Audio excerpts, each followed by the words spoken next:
Hey, all you internet surfers out there, let's grab our guitars and hang 10 for sure. Talk about Thy Will. So Thy Will was a song that we wrote kind of out of an exercise. It's kind of a fun exercise to do. As a group, we were like, hey, everyone find a spot in a room by yourself and you have 1 hour, write a song, come back, let's see what you got. So went off and then I was thinking, I mean, what's something to write about? Maybe something that Jesus said, Matthew 6:10, you know, thy kingdom come, thy will be done. And I don't think a lot of people are gonna be like, thy kingdom come, thy will be done. That's theologically, it's solid ground, you know what I mean? If Jesus said it, you could write about it with confidence. Which maybe that's a songwriting tip. If you're gonna write a song, pulling from direct words of the Bible, good call. It's a pretty safe bet. So this song, let's learn how to play it. Let's talk about kind of how we approach the chord structures in the key of B. Let's talk about the chords to the song themselves, and then we'll play through the song together. So, key of B, grab your capos. Don't grab your capos. Throw them across the room because you don't need them. You really don't need them. I'm joking. Let me talk about capos for just a minute and a half to 2 minutes approximately. Capos are a tool, not a crutch. I need to say that again. They're a tool, not a crutch. I think that there's something that can be used and should be used to add variety and add flavor, as opposed to like, man, I don't know how to play this song. I'm just gonna lean on a capo. You know, if you're gonna play in the key of E and you're like capo 2 for D, dodge that bullet. So maybe let's say that you get to the gig, the worship night, whatever it is, and you don't have a capo, you forgot your capo. That means you're sunk. It means you're toast, your hose, your curtains, shark bait. Shark bait! You're donezo, because you don't have a capo. That's not a spot that I would want to be in. So I would encourage you today to stretch yourself and learn how to play in the key of B. Even if you're a new guitar player, this isn't the most tough way, the way that we're gonna be approaching the key of B. It's totally learnable, totally teachable, something that you guys can receive. So again, the key of B, I'm gonna kind of anchor my ring finger and pinky finger on the 4th fret of the 3rd and 4th strings, and my index finger is gonna be on the 2nd fret of the A string. That index finger is with the tip of my finger gonna be blocking the E string, and then the bottom knuckle, the bottom part of my knuckle, is gonna be blocking the high E string. And if you can let the B string ring out, that's kind of bonus points. That's kind of your foundation. I'm gonna be anchoring, again, my ring finger and pinky finger right over there. I'm gonna go through the chords before I go through the sequence of chords for the song. If the chords, let's go through the 1, the 6, the 5, and the 4. The 1 is gonna be B major, 6 is gonna be G sharp minor, the 5 is gonna be F sharp major, and the 4 is gonna be E major. So from B to G sharp minor, the 6, all I'm doing is moving my middle finger into the 4th fret of the E string, and that's your chord, that's your G sharp minor. If I'm gonna move down to the 5, I'm gonna put my index finger on the 2nd fret of the E string. My middle finger is going to take the 3rd fret of the 3rd string, and then it's kind of an option with your pinky to suspend it if you want to. It's kind of a fun little voice to add. And then lastly, the E, E5 is what that chord name is gonna be, you know, rock and roll. That's all I'm doing with these 2 fingers. We talked about this chord and that kind of voicing on the Come All Ye Broken tutorial. So check that out if you haven't already. So let's go through the chord shapes real quick. Last thing. So maybe some chord charts would tell you to play G sharp minor kind of like by barring it like this. Or maybe some people would use their thumb. And some of you guys might say, that's impossible, even for a computer. It's not impossible. I used to bullseye womp rats with my T16 back home, and they're not much bigger than 2 meters. You have to be able to play this song with like sausage fingers if you're gonna use those chords like that. If you have petite fingers, if you're maybe smaller hands, that is really tough to play those chords in that way. A good alternative is the one that I'm presenting to you guys. It's what's worked for me. Plus, it's just easy to kind of keep your fingers anchored there. It sounds all right. Let's go through the chords of the song.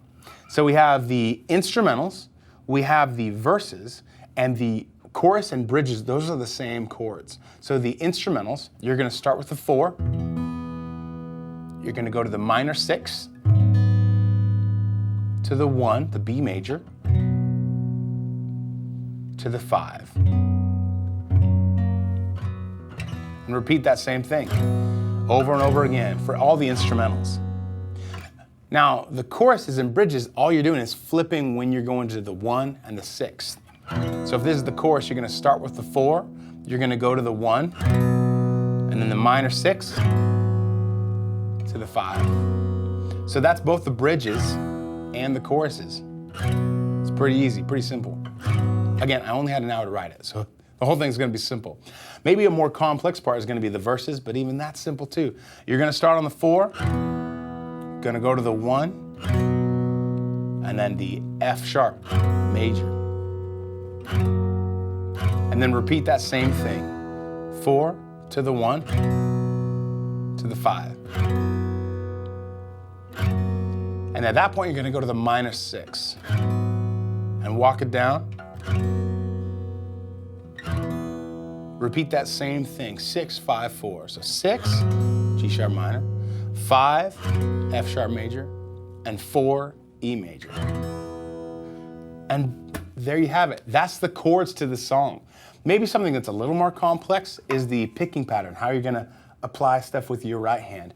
If it's maybe your first few times playing guitar or you're playing with a full band, you can kind of rely on them to keep the time and the rhythm, and you're just kind of, quarter notes. Great way to play it. Eighth notes is actually a really, really great way to play it. Kind of take the place of a tambourine,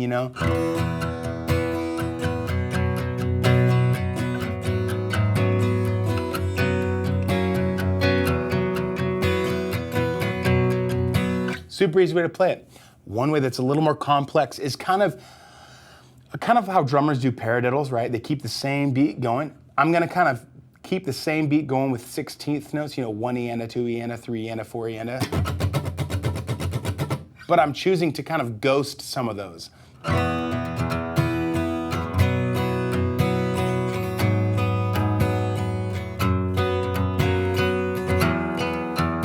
Some people would kind of try and go like,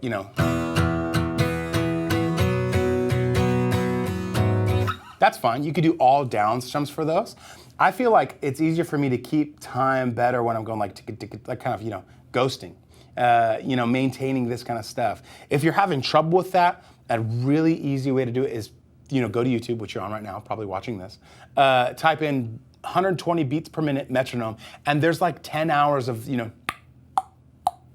just 10 hours of all of that. You're gonna annoy everyone who hears it. It's great. But I would turn that on and then start practicing with it. Both the eighth note strums, 1 E and a 2.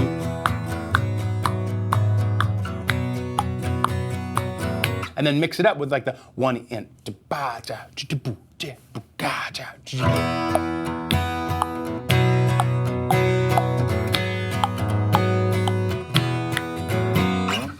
It's pretty easy to do after a long time. It's not easy to do just right out of the gate. It's something that you need to practice, but it is something that is very learnable and it's teachable, and you can do it. So now let's all do it together. Let's play the song, get your guitars, and let's rock and roll.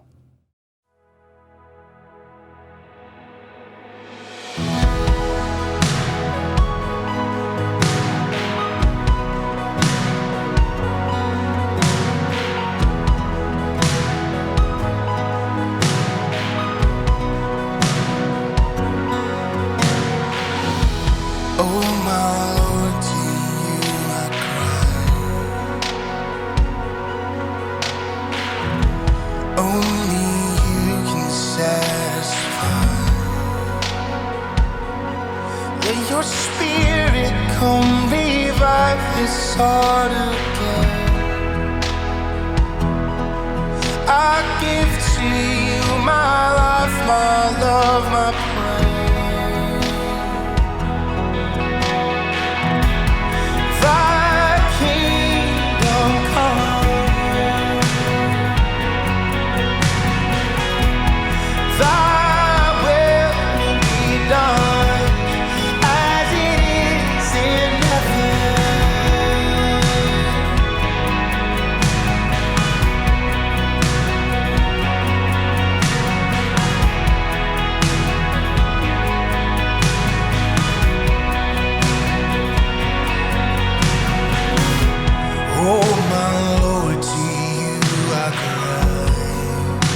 Oh, as it is in heaven.